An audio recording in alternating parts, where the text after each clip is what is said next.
The problem is there is never going to be the perfect planner, but also it's never going to be a planner alone that makes you more organised and productive unless you've got this one key concept in place. And that's what we're going to chat about in today's video. So let's dive in.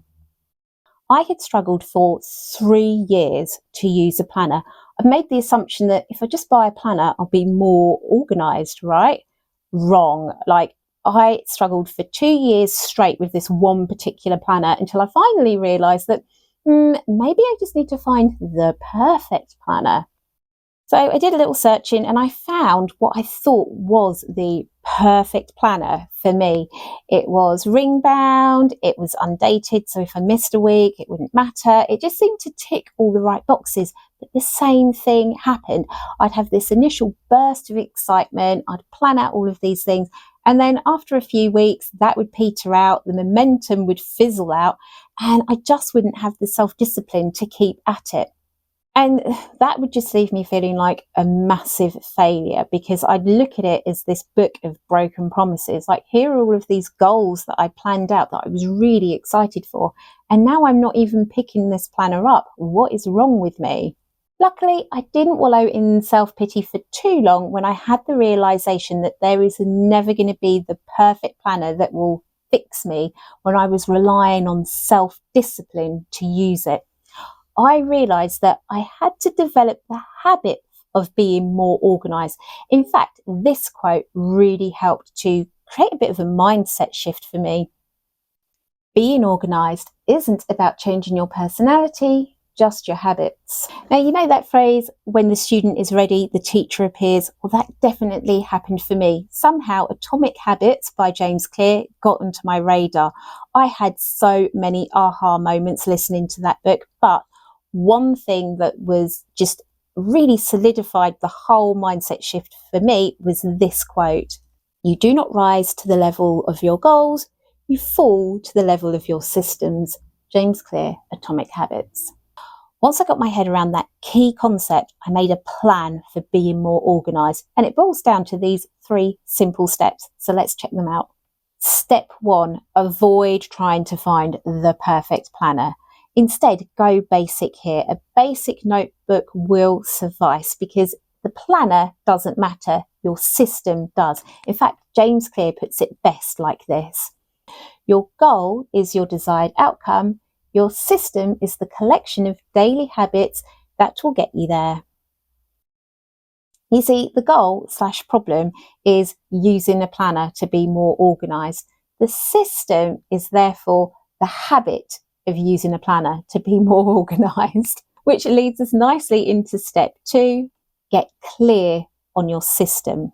You see, what really matters in the beginning is that you create a solid system for using your basic planner or notebook. Your system is essentially the habit that you're going to build for using your planner. And I want you to get granular here and write it down. I know it may seem redundant. Your ego may even pipe up with things like, "Oh, that's such a waste of time. I already know what I need to do." But trust me here, if you fail to plan, plan to fail. And it really does require that you write things down.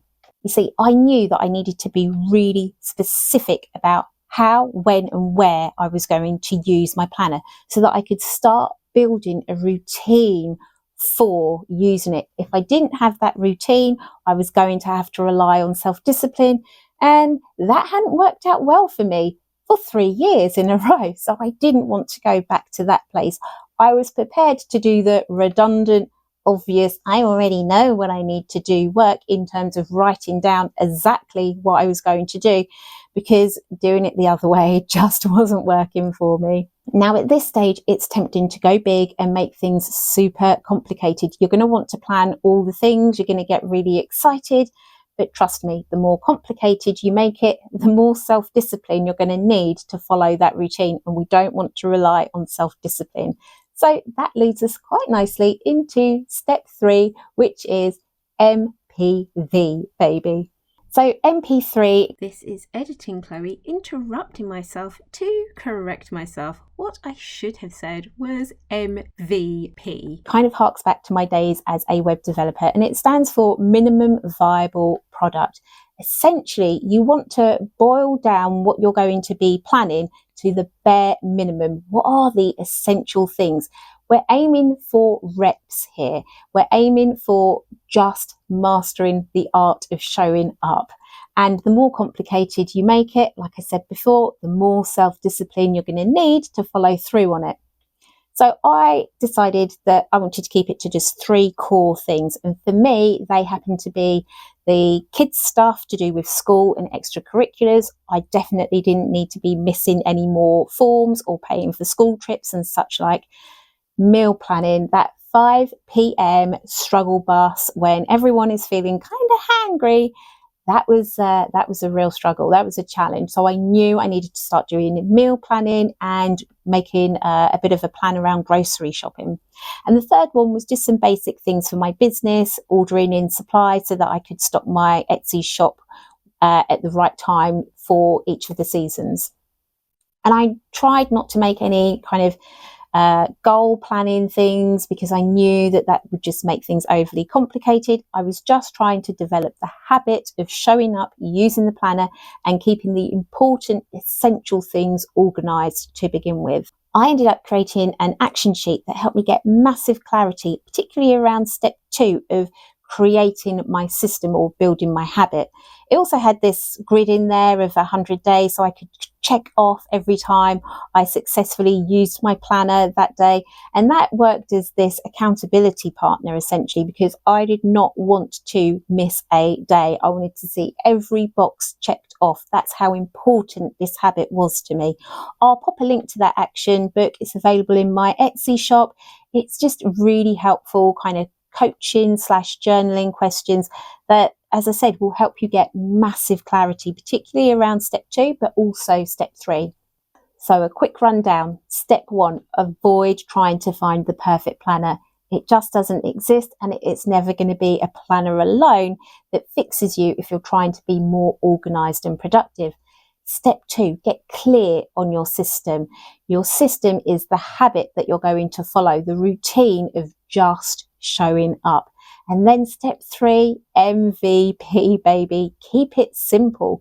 What is the minimum viable version of your planning routine that you can easily just show up to every day?